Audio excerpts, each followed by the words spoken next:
మాట్లాడాలి ఫస్ట్. అది మనకు మన ఆత్మీయ జీవితానికి ఎంతో ఆశీర్వాదకరంగా ఉంటుంది. కాబట్టి దయచేసి యవనస్తులు కానీ పెద్దలు కానీ చదువు కలిగిన వారు, చదువు వచ్చిన వారు తప్పకుండా దేవుని వాక్యాన్ని ఏం చేయాలి? చదవాలి. ఎందుకంటే దేవుడు మన చేతిలో పెట్టాడు 2 అంచులు కలిగినటువంటి ఖడ్గాన్ని. కాబట్టి దాన్ని మనము చదివినప్పుడు వాక్యం మనతో మాట్లాడుతుంది. మనము ఏ విధంగా నడుచుకోవాలో అది మనకు తెలియజేస్తుంది. రండి, మనం ప్రభుని ఆరాధించక పూర్వము సంఖ్యాకాండము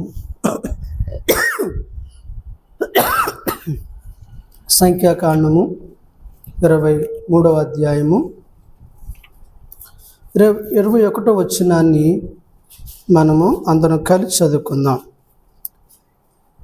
సంఖ్యాకాండము 23వ అధ్యాయము 21వ వచనాన్ని మనం అందరం కలిసి బిగ్గరగా స్పష్టంగా మీకు అర్థమయ్యే రీతిలో, పక్కవారికి కూడా అర్థమయ్యే రీతిలో చదవండి. అలా చదువుడు ద్వారా మీ పక్కవారికి చదువు రాకపోతే వారికి కూడా ఏమవుతుంది? అర్థమవుతుంది. మనం ఏదో లోడలోడిపోయాను అనుకోండి, నీకు అర్థం కాదు, నీ పక్క వాళ్ళకు కూడా అర్థం కాదు. కాబట్టి చదువుకున్న అందరూ కలిసి 21వ వచనము.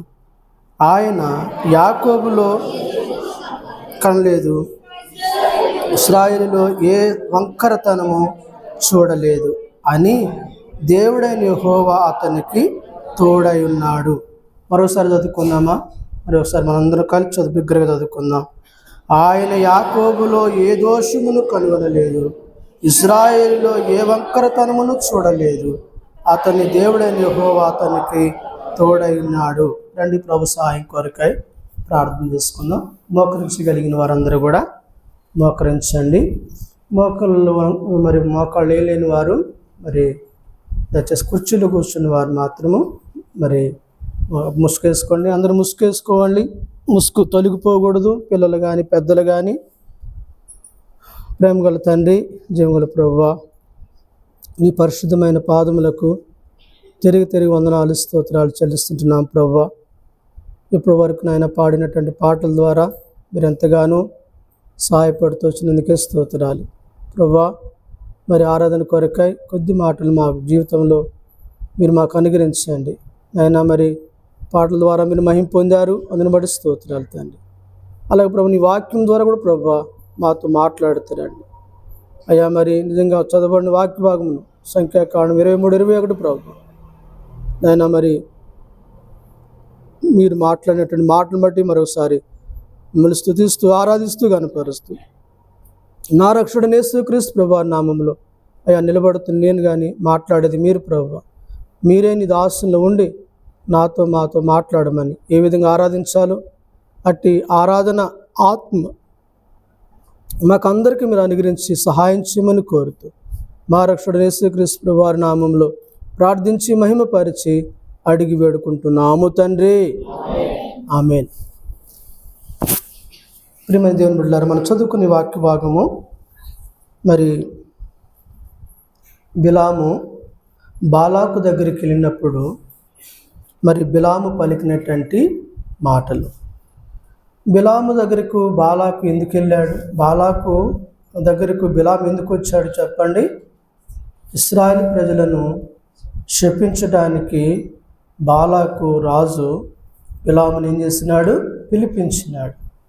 పిలిపించినప్పుడు అక్కడ మాట్లాడుతున్న మాటలు ఈ మాటలు అని చెప్తూ అన్నాడు. దేవుడి గురించి ఏమన్నాడంటే, దేవుడు అబద్ధమాడడు, ఆయన మానవుడు కాదు, పశ్చాత్తాపపడుటకు ఆయన నరపుత్రుడు కాదు, ఆయన చెప్పి చేయకుండా మాట స్థాపించకుండా ఇదిగో దీవించుమని నాకు సెలవాయను, ఆయన దీవించెను, నేను దాన్ని మార్చలేను అని చెప్తూ ఆయన యాకోబులో ఏ దోషమును కనుగొనలేదు, ఏ ఇశ్రాయేలులో ఏ వంకరతనమును చూడలేదు అని దేవుడైన యెహోవా అతనికి తోడై ఉన్నాడు. ప్రియమైన దేవుని బిడ్డలారా, జ్ఞాపకం చేసుకుంటూ వచ్చినట్లయితే ఇది ఎలా సాధ్యమైంది? యాకోబులో దోషం లేదా? యాకోబులో వంకరతనం లేదా? యాకోబులో మోసం లేదా? యాకోబులో అన్నీ ఉన్నాయే కదా, లేదా? యాకోబు అన్నను మోసం చేశాడు, మామను మోసం చేశాడు, తర్వాత మరి ఇంకా తనలో ఎన్ని దోషాలు ఉన్నాయి. అయితే ఇక్కడికి వచ్చిన తర్వాత మరి బిలాము అంటున్నాడు యాకోబు గురించి, ఆయన యాకోబులో ఏమి లేదంట, ఏ దోషము కనబడలేదు లేదు. రెండవది ఇశ్రాయేలులో ఇప్పుడు యాకోబే ఏం చేయబడ్డాడు? ఇశ్రాయేలుగా మార్చబడిన తర్వాత అతనిలో వంకరతనము చూడలేదు. ఆయన తన దేవుడైన యెహోవా అతనికి తోడై ఉండెను. కాబట్టి ఇది ఎలా సాధ్యమైంది? యాకోబులో ఇది ఎలా సాధ్యమైందంటే చూడండి, ఆదికాండము 32వ అధ్యాయంలో మనం చూసినట్లయితే మరి అన్న మరి 400 మందితో వస్తున్నాడని తెలుసుకుంటూ వచ్చినప్పుడు తను ఎక్కడ చంపుతాడోనని భయపడి తన ముందు ఉన్నటువంటి ఆ మందను పనివారిని అందరినీ కూడా గుంపులుగా చేసి ముందు పంపించేసి అతడు ఒక్కడే మిగిలిపోయి చూడండి, ఆదికాండము 32వ అధ్యాయము 24-25 వచనాలు. యాకోబు ఒక్కడే మిగిలిపోయాను, ఒక నరుడు తెల్లవారు వరకు అతనితో పెలుగులాడు. నేను తాను అతన్ని గెలువుకుంటుట చూచి తొడగూటి మీద అతనిని ఏం చేసినాడు? కొట్టెను. అప్పుడు అతడు ఆయనతో పెనుగులాడుట వలన మసులెను. ఆయన తెల్లవారుచున్నది గనుక నన్ను పోనీమనగా అతడు, నీవు నన్ను ఆశీర్వదిస్తేనే గాని నేను పోనీను నిన్ను. ఆయన నీ పేరేమని అడగగా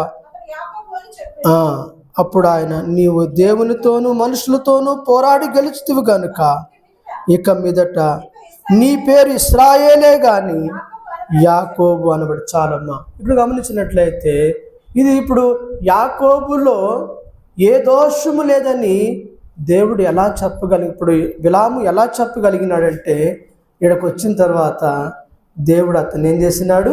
కొట్టాడు. తన దోషాల విషయమై, తన మోసం విషయమై, తన పాపం విషయమై అతడు దేవుని దగ్గరికి ఒంటరిగా మిగిలిపోయి దేవుని సన్నిధిలో ప్రార్థిస్తూ వచ్చినప్పుడు, తన తప్పిదాన్ని తన దేవుని దగ్గర ఒప్పుకుంటూ వచ్చినప్పుడు దేవుడు ఏం చేశాడు? తన కొట్టినాడు. ఇప్పుడు కొడితే ఏమైపోయిందంటే అతని దోషము తొలగిపోయింది. చూడు, ఒక మాట జ్ఞాపకం చేసుకోండి. యాకోబుని దేవుడు కొట్టాడు, అతని దోషం తొలగిపోయింది.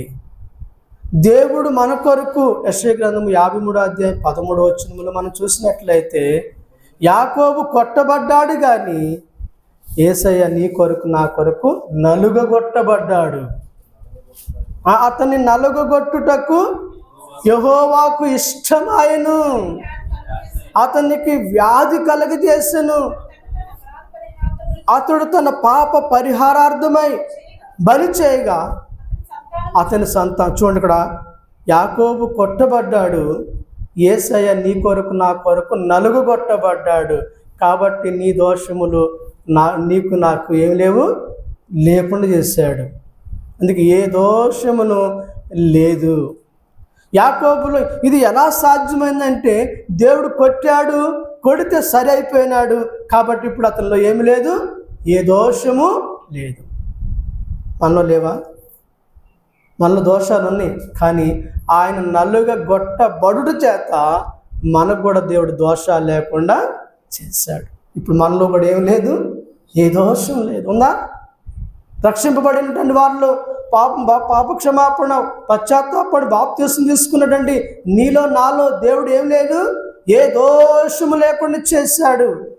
ఏ దోషము లేకపోవడానికి, యాకోబులో ఏ దోషము లేకపోవడానికి గల కారణం ఏంటంటే దేవుడు అతన్ని కొట్టాడు. తన తొడగూడిని కొట్టినప్పుడు అది వసిలింది, అంటే ఇరిగింది. అప్పుడు ఏం చేశాడంటే దేవుడు అతన్ని ఏం చేస్తున్నాడు? ఆశీర్వదిస్తూ వచ్చినాడు. ప్రియమైన దేవుని బిడ్డలారా, మొట్టమొదటిగా మరి ప్రభువుని మనం ఆరాధించడానికి కారణము, హేతు ఏంటంటే మనలో ఎన్నో దోషాలు ఉన్నాయి, మనలో ఎన్నో పాపాలు ఉన్నాయి. కానీ దేవుడు ఏం చేశాడు? మన కొరకు నలుగగొట్టబడుట చేత మన దోషాలు లేకుండా దేవుడు చేశాడు. ఏ దోషమును లేదు. మొట్టమొదటిది. కాబట్టి నీ జీవితంలో, మన జీవితంలో మనం చూస్తున్నట్లయితే మరి దేవుడు యాకోబు కొట్టబడ్డాడు, మన ప్రభువైన యేసుక్రీస్తు వారు నలుగా గొట్టబడ్డారు. చూడండి, యాకోబుకి మనకు యేసు ప్రభు వారికి ఉన్నటువంటి తేడాది. చూడండి, నలుగు కొట్టడం గొప్పదా, కొట్టడం గొప్పదా? నలుగు కొట్టడమే. నలుగు కొట్టబడ్డాడంట, ఈయనేమో ఓన్లీ కొట్టబడ్డాడు. కానీ యేసు ప్రభు వారు మన కొరకు ఏం చేయబడ్డాడు? నలుగ కొట్టబడ్డాడు. చూడండి, ఇక్కడ మనము ఈ విషయం జ్ఞాపకం చేస్తుండే, ఏ దోషము అంటే మనకు మొట్టమొదటి చూసినట్టయితే అతని యందు ఏ దోషం నాకు కనబడట్లేదు. అందుకే యేసు ప్రభు వారు యోహాను సువార్త 8వ అధ్యాయము 46వ వచనంలో అనుకుంటా, లేదా 38వ వచనంలో చూసినట్టయితే అతన్ని మరి అక్కడ యేసు ప్రభు వారు సిలువ వేయడానికి తీసుకెళ్తూ వచ్చినప్పుడు చదవండి. యోహాను సువార్త 18వ అధ్యాయము 38వ వచనము, 18:38 వచనం. యోహాను సువార్త 18:38 వచనం. యేసు, నీవన్నట్టు నేను రాజునే, సత్యము గురించి సాక్ష్యం ఇచ్చుటకు నేను పుట్టి తిని, ఇందు నిమిత్తమే ఈ లోకమునకు వచ్చి తిని, సత్య సంబంధమైన ప్రతి మనుషుడు నా మాటను వినున నేను. అందుకు పిలాతు సత్యం అనగా ఏమని ఆయనతో చెప్పాను. అతడు ఈ మాట చెప్పి బయటనున్న యూదుల వద్దకు తిరిగి వెళ్ళి అతని యందు ఏ దోషమును నాకు కనబడలేదు. ఎవరు చెప్తున్నారమ్మా ఈ సాక్ష్యం? పిలాతు ఇస్తున్నాడు సాక్ష్యం. యూదులందరేమో ఈయన దోషం చేశాడు, ఈయన పాపం చేశాడు అని చెప్పేసి పట్టుకొని వెళ్ళి పిలాతు ముందు నిలబెడుతూ వచ్చినప్పుడు పిలాతు, అయ్యా వీళ్ళు అన్నట్టుగా అంటే, అవును నువ్వు అన్నట్టు నేను రాజునే, నేను ఈ లోకంలోనికి సత్యముల గురించి ప్రకటించడానికి, నేను సత్యము గురించి సాక్ష్యం ఇవ్వడానికి నేను పుట్టినాను అని చెప్తూ, ఇప్పుడు ఆ పిలాతు ఉన్నాడంటే ఇతని యందు ఏ దోషం నాకు కనబడట లేదు. కాబట్టి అందుకే ఇదే యోహాను సువార్త 8వ అధ్యాయంలో కూడా 46వ వచనమో ఎన్నో వచనం అనుకుంటా, నాలో పాపం ఉన్నదని, నా యందు పాపం ఉన్నదని మీలో ఎవరు స్థాపించగలరు? సత్యము చెప్పుచున్నాడలా మీరెందుకు నన్ను నమ్మరు? చూసారా, ఆయన ఏమన్నాడు?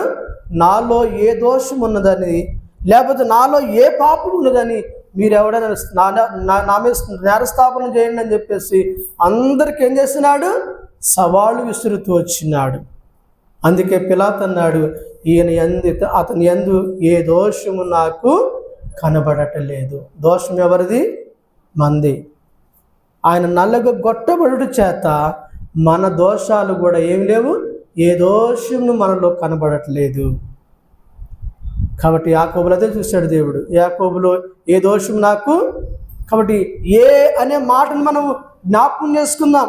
ఏ అనే దాంట్లో ఎంతో శ్రేష్టమైనటువంటి మరి అర్థం ఉంది. ఏ దోషము నాకు కనబడట్లేదు. ఉదయకాల సమయంలో చూడండి, ఇంకొక మాట మనం మొట్టమొదటిగా ఆయనలో ఏం లేదు, ఏ దోషము లేదు. దోషము లేనటువంటి దేవుడు ఆయన. ఏ దోషము లేనటువంటి వాడు. ఈ లోకంలో ఎవరైనా, మనమందరం కూడా ఎటువంటి వారము? దోషాలు కలిగినటువంటి వారము కదండి. మనందరిలో ఏమున్నాయి? ప్రతి ఒక్కప్పుడు దేవుని ఎరగకుమురు మనలో దోషాలు ఉన్నాయి.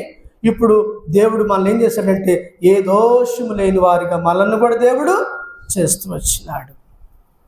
కాబట్టి మనం మొట్టమొదట ప్రభుని ఆరాధించడానికి కారణము, హేతు ఏంటంటే నీలో నాలో ఉన్నటువంటి దోషాలు ఆయన తీసివేసిన, ఆయన నలుగొట్టబడుట ద్వారా మన దోషాలన్నిటికీ ఏమైంది? నివృత్తి జరిగింది. మన దోషాలన్నీ కూడా ఏమైపోయినాయి? దేవుడు తీసివేస్తూ వచ్చినాడు. రెండవది మనలో చూసినట్లయితే చూడండి, యోబు గ్రంథంలో మనం చూసినట్లయితే, యోబు గ్రంథంలో చూడండి, ఏ అనేటువంటి మాట మనం జ్ఞాపకం చేసుకున్నట్లయితే ఏ దోషం నాకు కనబడట్లేదు. రెండవది మనం చూసినట్లయితే యోబు గ్రంథం 1వ అధ్యాయము 22వ వచనము, ఈ సంగతులలో ఏ విషయమందును యోబు ఏ పాపమును చేయలేదు. చాలమ్మా, చూడండి, ఏ పాపము లేనిటంటి దేవుడు. కాబట్టి పాపం ఎవరిది? మనది. కాబట్టి పాపము లేని, అందుకే ఏ పాపమును యోబు జీవితం మనం చూసినట్లయితే యోబు అంటున్నాడు, ఏ విషయంలో దేవుడు సాక్ష్యం ఇస్తున్నాడు యోబు గురించి, ఏ పాపమును లేదు, ఏ పాపమును చేయలేదు. కాబట్టి పాపములు కలిగిన మనలను, పాపముతో నిండిన మనలను, పాపములో పుట్టినటువంటి మనలను, పాపములో జీవిస్తున్నటువంటి మనలను ఆయన ప్రేమించి ఆయన నలుగగొట్టబడుట చేత, ఆయన నీ కొరకు నా కొరకు కొట్టబడుట చేత, నలుగగొట్టబడుట చేత మన పాపాలు ఏం చేయలేదు, దేవుడు కనబడకుండా చేశాడు. అందుకే ఏ పాపమును లేదు. అందుకే యోబు అంటున్నాడు, యోబు గురించి దేవుడు ఏం సాక్ష్యం ఇస్తున్నాడు, యోబు విషయంలో అతడు ఏ పాపము చేయలేదు. కాబట్టి పాపం మనదైండగా, శిక్ష మనదైండగా దేవుడు యేసుక్రీస్తు ప్రభువారు నీ కొరకు నా కొరకు నలుగగొట్టబడి మన పాపమంతా ఆయన మీద వేసుకొని, మన పాపములన్నీ కూడా ఆయన భుజాల మీద వేసుకొని మనకు పాపము లేకుండా చేస్తున్నాడు. అందుకే మొదటి పేతురు రాసిన పత్రిక మనం చూసినట్లయితే మన పాపములను మ్రాను మీద మోసుకొని పోయిన అని రాయబడుతూ వచ్చింది. అంటే ఇప్పుడు మనకేం లేదు నాన్న, మనకేం లేదు. జోసఫ్ మనకేం లేదు, ఏ పాపము లేదు.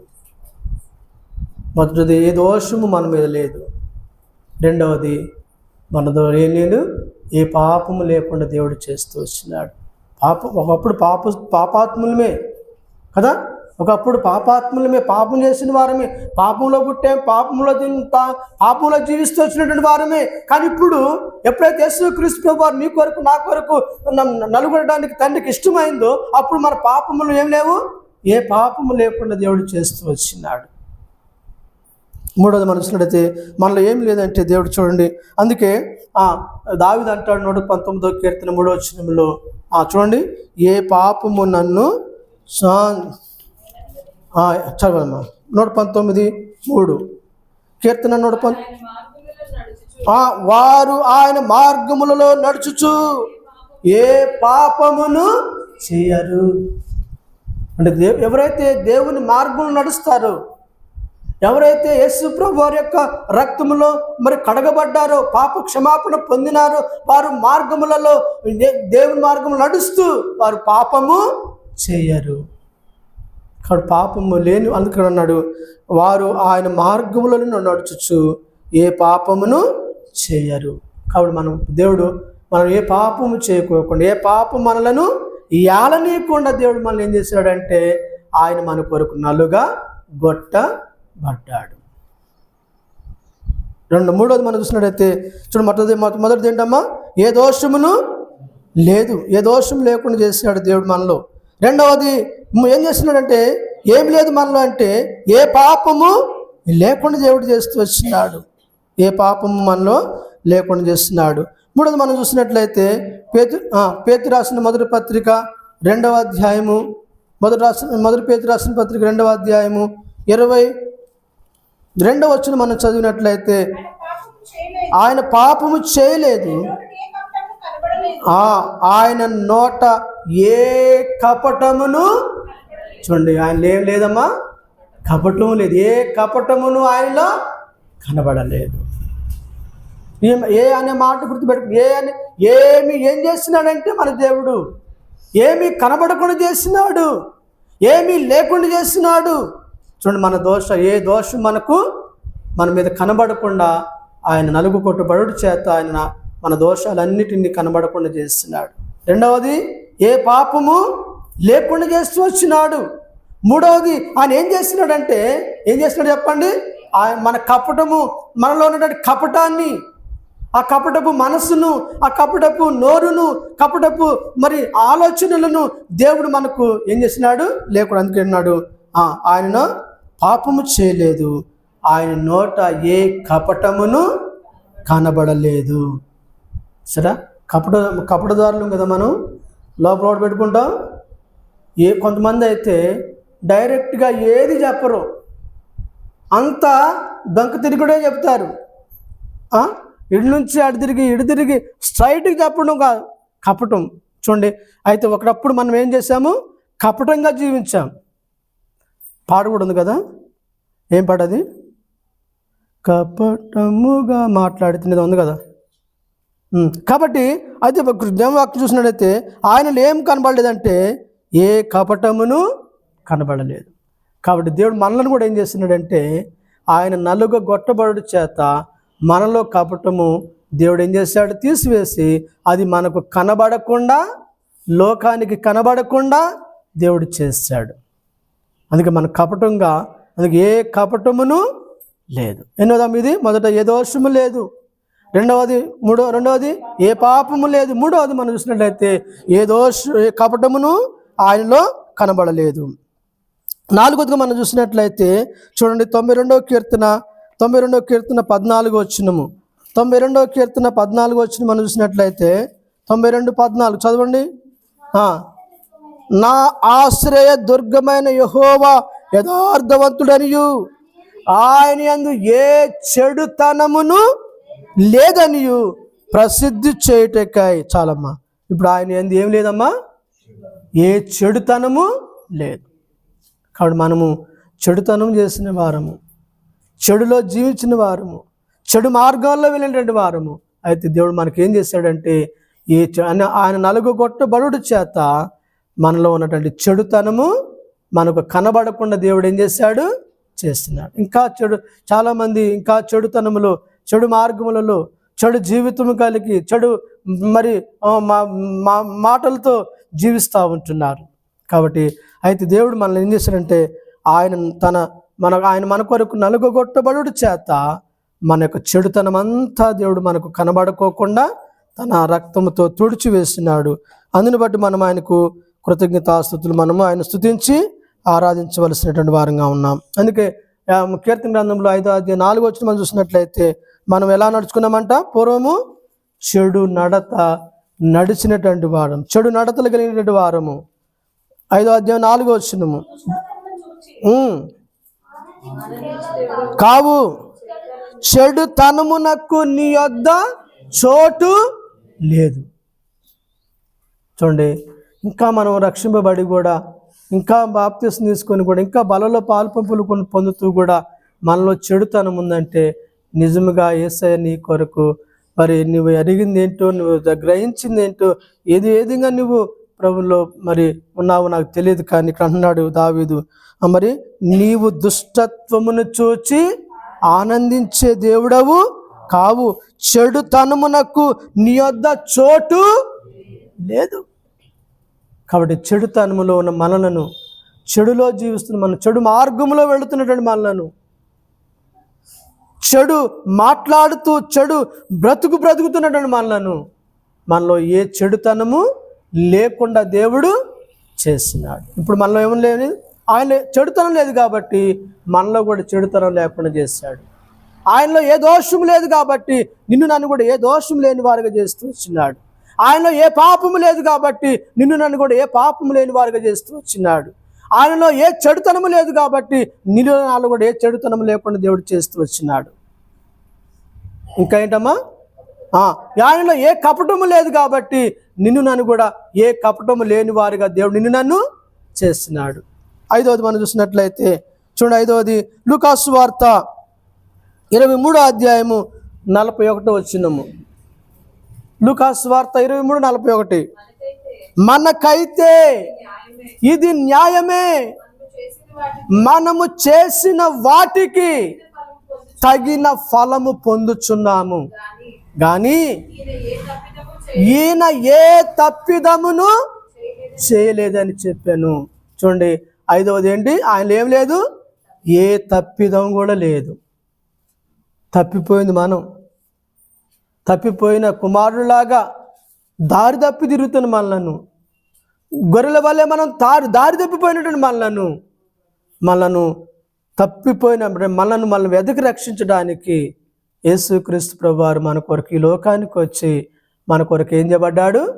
నలుగొట్టబడుట చేత మనలో ఏం లేదు, మరి తప్పిపోయిన మనలను దేవుడు మరి సమకూరుస్తూ వచ్చినాడు. తప్పిపోయిన గొర్రెలను దేవుడు సమకూర్చినట్లుగా నన్ను కూడా ఏం చేస్తాడు? తప్పిపోయిన మళ్ళీ ఏం చేస్తాడు ఆయన? అందుకే రాడున్నాడు. మరి ఎవరన్నారు ఈ మాటలు? సిలువలో దొంగ అంటున్నాడు. తన పక్కన ఉన్నటువంటి దొంగతో అంటున్నాడు, అయ్యా ఇది నీకు నాకు న్యాయమే, ఇది నీకు నాకు తగినదే, మనం చేసిన దానికి మనం శిక్ష అనుభవిస్తున్నాం, ప్రతిఫలం అనుభవిస్తున్నాం. కానీ ఈయనలో ఏ తప్పిదము లేదు. కాబట్టి తప్పు చేసింది మనం, తప్పిపోయింది మనము, దారి తప్పి తిరుగుతున్న మనలను ఆయన తప్పిపోయిన మనల్ని వెతికి రక్షించడానికి ఆయన నీ కొరకు నా కొరకు ఏం చేయబడ్డాడు? నలుగగొట్టబడ్డాడు. ఆయన నలుగగొట్టబడుట చేత మన తప్పిపోయిన మనల్ని దేవుడు ఏం చేశాడు? సమకూరుస్తూ వచ్చినాడు. కాబట్టి 8వ, 5వది ఏం చేసినాడు దేవుడు? ఆయన మనల్ని తప్పిదం మనలో లేకుండా మన తప్పంతా ఆయన మీద వేసుకుంటూ వచ్చినాడు. మనకు తప్పు లేకుండా, మనల్ని తప్పుదస్తులుగా లేకుండా దేవుడు చేస్తూ వచ్చినాడు. ఆ రోజు మనం చూసినట్లయితే దానియేలు గ్రంథం, అందుకే దానియేలు గురించి ఆయన సాక్ష్యం ఇస్తూ దానియేలు గ్రంథం 6వ అధ్యాయంలో మనం చూసినట్లయితే వాళ్ళు ఇచ్చిన సాక్ష్యం ఏంటంటే దానియేలు గురించి చదువుతారమ్మా. దానియేలు గ్రంథము 6వ అధ్యాయము 4వ వచనం అనుకుంటా చూడండి.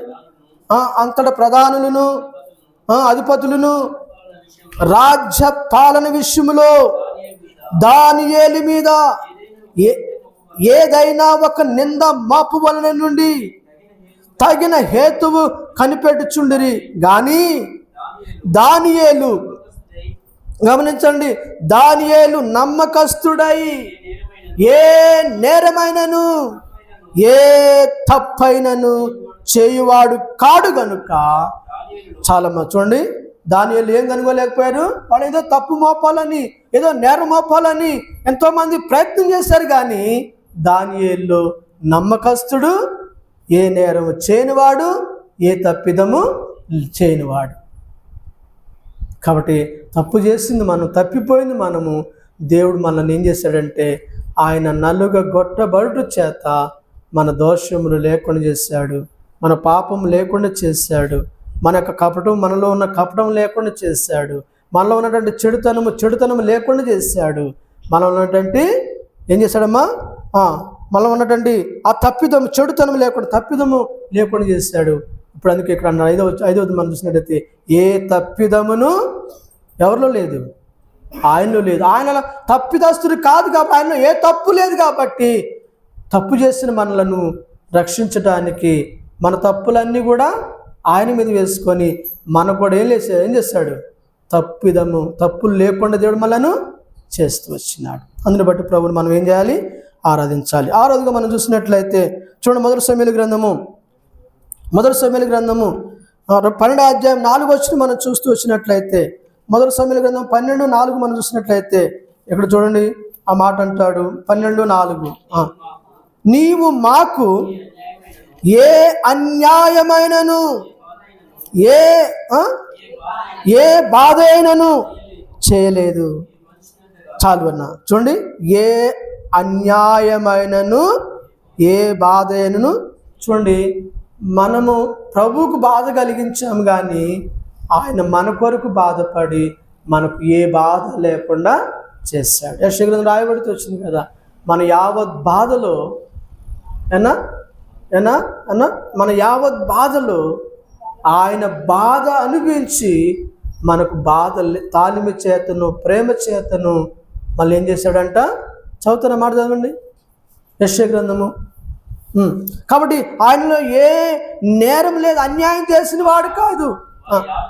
వారి యావత్ బాధ నొందినాడు. ఆయన సన్నిధి దూత వారిని రక్షించింది, ప్రేమ చేతను తాలిమి చేతను చేశారు. ప్రియమైన వాళ్ళారా, కాబట్టి అన్యాయం చేసింది ఎవరు? మనము. ఆయన అన్యాయస్తుడు కాదు కాబట్టి మనం కూడా అన్యాయం చేయకూడదని, అన్యాయం మనలో ఉండకూడదని ఆ అన్యాయాన్ని తన మీద వేసుకొని యెషయా గ్రంథం 53వ అధ్యాయంలో అన్యాయంగా మన కొరకు అని ఏం చేయబడ్డాడంట? చూడండి, ఆ మాట రాయబడి చదవండి. అన్యాయపు తీర్పు నొందిన వాడై. చూసారండి, ఏ తీర్పు పొందాడు మన ప్రభు? అన్యాయపు తీర్పు పొందినాడు. అన్యాయం చేసింది ఎవరు? నీవు నేను. ఆయన అన్యాయస్తుడికి. అందుకే యోబు గ్రంథం రాయబడుతూ వచ్చింది, దేవుడు అన్యాయము చేయుట అసంభవము. చదువుతారన్నమాట యోబు గ్రంథము. కాబట్టి యోబు గ్రంథం మనం చూసినట్లయితే ఈ 34:10లో మనం చూసినట్లయితే దేవుడు న్యాయము తప్పుట జ్ఞానము గల మనుషులారు నా మాట ఆలకించుడి. దేవుడు అన్యాయము చేయుట అసంభవం. చాలండి. దేవుడు మాకు చాలా మంది అంటారు అనే మాట ఏంటంటే, నాడు విశ్వాసులు కూడా అంటున్న మాట ఏంటంటే, దేవుని నమ్మిన వారు, దేవుణ్ణి మరి బాప్తిసం తీసుకొని బలలో పాల్పొంపులు పొందేవారు కూడా అంటున్న మాటలు ఏంటంటే, దేవుడు మాకు అన్యాయం చేస్తున్నాడండి. దేవుడు అన్యాయం చేసేవాడా? ఎవడు అంటున్నాడు? దేవుడు అన్యాయము చేయుట అసంభవము. సర్వశక్తుడు దుష్కారము చేయుట అసంభవము.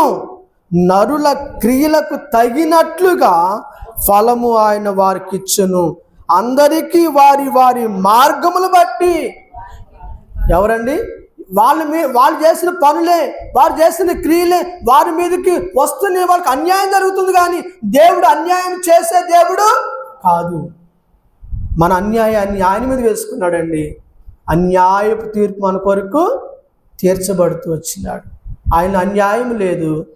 మనలో కూడా ఏ అన్యాయం ఉండకూడదని, న్యాయంగా నడుచుకోవాలని, న్యాయంగా జీవించాలని మనలో ఉన్న అన్యాయాన్ని ఏం చేసినాడు? అందుకే అన్యాయము చేయలేదు అన్నాడు. మరి ఆ సమూయేలు ఇజ్రాయేల్ ప్రజలతో అంటున్నాడు, అయ్యా నేను మీ మధ్య ఉన్నాను కానీ మీకెవరికైనా నేను అన్యాయము చేయలేదు, ఏ బాధ అయినా మీకు కలిగించలేదు అని. కాబట్టి మన ప్రభువైన యేసుక్రీస్తు వారు కూడా మనకు అన్యాయం చేయలేదు, మనకు న్యాయమే చేసి మనలో ఉన్నటువంటి అన్యాయాన్ని ఏం చేసినాడు? ఆయన లేకుండా చేస్తూ వచ్చినాడు. కాబట్టి అన్యాయం ఎవరు? అన్యాయస్తులు మనము.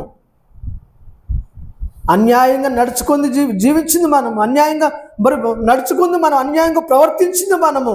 కానీ మన ప్రభువైన యేసుక్రీస్తు వారు ఆయన అన్యాయం లేదు కానీ ఆయన మన కొరకు ఏం చెప్పాడు చెప్పండి? అన్యాయపు తీర్పు నొందుతూ వచ్చినాడు.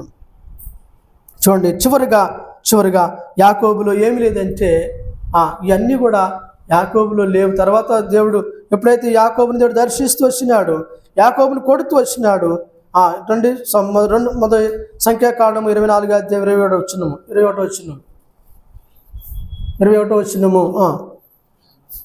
ఆయన యాకోబులో ఏ దోషమును కనుగొనలేదు, ఇశ్రాయేలులో ఏ వంకరతనము లేదు. చూడండి, ఏ వంకరతనము లేదు. కాబట్టి వంకరగా జీవించింది మనము. వంకరగా వెళ్ళే అన్ని చెప్పండి, వంకరగా నడుచుకునేయండి. పాము, కాకి, ఇవి ఏ జాతికి సంబంధించినవి? సాతానికి సంబంధించినవి. కాబట్టి ఒకప్పుడు వంకరగా నడిచిన వారము, వంకర బ్రతుకు, వంకర జీవితము కదా. వంకరగా ఎప్పుడు తిన్నగలిగింది, స్ట్రైట్గా వెళ్ళింది లేదు మనము. ఇప్పుడు వంకరగా బ్రతుకుతున్న మనల్ని, వంకరగా జీవిస్తున్న మనల్ని ఇప్పుడు ఏం చేశాడు? స్ట్రైట్గా జీవించాలని మనలో ఉన్న వంకరతనాన్ని ఆయన ఏం చేసినాడు? తీసివేస్తూ వచ్చినాడు. అర్థమైందమ్మా? కాబట్టి అందుకే అక్కడ యాకోబుని చెప్తూ, యాకోబులు ఏం కనుగొనలేదు దేవుడు, ఏ వంకరతనము. అందుకే చూడండి, యెహోషువ గ్రంథంలో మనం చూసినట్లయితే, యెహోషువ గ్రంథంలో మన వంకరతనాన్ని తీసుకేసి దేవుడు చక్కగా మనం నడిపిస్తూ వచ్చినాడు. యెహోషువ గ్రంథం 14 అధ్యాయము 16 వచనము. క్షమించండి, యెషయా గ్రంథము 42:16. యెషయా గ్రంథం 42:16లో మనం చూసినట్లయితే చూడండి, యెషయా గ్రంథం 42:16. వారెరుగని మార్గమున వారిని, వారెరుగని త్రోవలో, చూసారండి, వారెరుగని త్రోవలో వారిని ఏం చేస్తాను? నడిపించును. వారి ఎదుట చీకటిని వెలుగుగాను, వంకర త్రోవలను ఇప్పుడు ఏం చేసినాడు? చక్కగా చేసినాడు, చక్కగా నిలబెడుతూ వచ్చినాడు. యెహెజ్కేలు గ్రంథంలో 1 అధ్యాయం 7 వచనం అంటాడు, నరపుత్రుడా నువ్వు చక్కగా నిలబడు, నీతో నేను మాట్లాడతాను. ఒకప్పుడు మన బ్రతుకేంటి? వంకర బ్రతుకు, వంకర మాటలు, వంకర జీవితం, సాతానులాగా పావులాగా ఇట్టిట్టిట్టిట్టు అనుకుని పోయేది మన బతుకంతా కూడా. కాకిలాగా వెనక ఇక్కడ స్ట్రైట్గా వెళ్ళటం లేదు, ఇట్టిట్టిట్టిట్టిట్టు వెళ్ళేటువంటి జీవితం అంది. ఇప్పుడు వంకర బ్రతుకులు ఏం చేశాడు దేవుడు? వంకర తనము లేకుండా చేసి చక్కగా మనల్ని ఏం చేసినాడు? మనలో ఉన్న చీకటిని, మనలో ఉన్న పాపాన్ని తీసివేసి వెలుగు సంబంధులుగా మనల్ని చేసి చక్కని త్రోవలు మనలను నడిపిస్తూ వచ్చినాడు. చక్కగా మనల్ని వంకర త్రోవలు తీసివేసి చక్కగా మనల్ని ఏం చేసినాడు? నిలుపుతూ వచ్చినాడు. ప్రియమైన దేవుని బట్టి ఈ యొక్క ఉదయకాల సమయంలో ప్రభుని ఆరాధించక మునుపు ప్రభు మనం జ్ఞాపకం చేసుకుందాం. ప్రభు నిజమేనైనా ఒకప్పుడు నాలో ఏముంది? దోషం ఉంది. నీవు నలుగా గొట్టబడుడు చేత నా దోషం నా మీద లేకుండా చేశావు, నాలో దోషము లేకుండా చేశావు. రెండోది, ఒకప్పుడు నేను పాపం చేశాను, పాపం నాలో లేకుండా, నువ్వు పాపం లేనివాడు కాబట్టి నేను కూడా పాపం లేనివాడుగా ఉండాలని నాలో పాపం లేకుండా నీవు చేశావు. మూడవది, ఆయన ఏ కపటము లేనివాడు కాబట్టి నన్ను కూడా ఏ కపటము లేనివారుగా ఉండాలని ఆయన మనలో ఏ కపటము కనుగొనలేదు. నాలుగవది, ఏ చెడుతనము మనలో ఒకప్పుడు ఒక చెడుతనంలో ఉన్న ఆయన ఏ చెడుతనము లేదు. అయితే చెడుతనం చేసింది మనలకు చెడుతనం లేకుండా మనల్ని దేవుడు చేస్తూ వచ్చినాడు. ఐదవది, ఏ కపటము తప్పిదము లేనటువంటి వారు, ఒకప్పుడు తప్పిదము లేనటువంటి వారము, ఆయన ఏ తప్పిదము లేరు కానీ ఆయన తప్పిదము లేని దేవుడు కాబట్టి మనం కూడా ఏ తప్పిదము చేయకూడదని మన తప్పులను ఏం చేసినాడు? ఆయన తన రక్తముతో కడిగి వేస్తూ వచ్చినాడు, మనం పవిత్రపరుస్తూ వచ్చినాడు. ఆరవది, అన్యాయము చేయలేదు. అన్యాయం చేసింది మనము కాబట్టి అన్యాయము చేయకోకుండా మన నిమిత్తం అన్యాయపు తీర్పు నంది మనకు ఏం చేసినాడు? న్యాయము తీరుస్తూ వచ్చినాడు. మనలో ఏం లేదు, ఇప్పుడు అన్యాయము లేదు. మనం అన్యాయం ఎవరికి చేయకూడదు. ఏడవది, మనం చూసినట్లయితే వంకర త్రోవలో వెళ్ళినటువంటి వారు, వంకర త్రోవ లేకుండా దేవుడు మనను తిన్నగా నడిచేవారు. ఇప్పుడు స్ట్రైట్గా వెళ్ళినటువంటి వారము. మనం మాట్లాడినా, మనం నడిచినా, మనం ప్రవర్తించినా, ఎలా నడుచాం? చక్కగా మనము వంకరగా నడవకోకుండా. ఒకప్పుడు వంకర బ్రతుకులు, వంకర జీవితాలు, వంకర మాటలు. ఇప్పుడైతే అవన్నీ లేకుండా మనం ఏం చేస్తున్నాడు? చక్కగా మనను చక్కని త్రోవ నడిపిస్తూ వచ్చినాడు. అందుకే అక్కడ 107వ కీర్తన కూడా మనం చూసినట్లయితే, వారు కష్టకాలం మంది వారు యెహోవాకు మొరపెట్టిరి, ఆయన వారిని విడిపించి వారిని చేశాడు. వారు ఒక నివాసము పురము చేరు వరకు రాశాడు, చక్కని త్రోవను వారిని నడిపించినాడంట. చదవండి అన్నమాట 107వ కీర్తన. చూసారండి, ఎక్కడ ఒకప్పుడు నివాసం లేదు, ఎడారిలో తిరుగుతున్నారు, పాపంలో తిరుగుతున్నారు, పునాదులు మరి నివాస పురము లేక మరి తిరుగుతున్నటువంటి మనలను దేవుడు ఏం చేస్తున్నాడు? మనలో ఉన్న చీకటిని తొలగించి వేసి, మనలో ఉన్నటువంటి వంకరతనాన్ని తీసివేసి ఒక చక్కని త్రోవను మనల్ని ఏం చేస్తున్నాడు? మన ఒక నివాసపురము చేరే వరకు మనం చక్కని త్రోవను మనల్ని ఏం చేస్తున్నాడు? ఆయన నడిపిస్తున్నాడు. కాబట్టి ఇప్పుడు మనము ఆ చక్కని త్రోవలో నిలబడి, ఆ చక్కని మార్గంలో నిలబడి, ప్రభా నిజమేనైనా నాలో ఏ కపటము లేకుండా చేశావు. మొదట నాలో ఏ దోషము లేకుండా చేశావు. రెండవది, నాలో ఏ పాపము లేకుండా చేశావు. మూడవది, నాలో ఏ కపటము లేకుండా చేశావు. నాలుగవది, ఏ చెడుతనము లేకుండా చేశావు. ఐదవది, ఏ తప్పిదం లేకుండా చేశావు. ఆరవది, ఏ అన్యాయం లేకుండా చేస్తావు.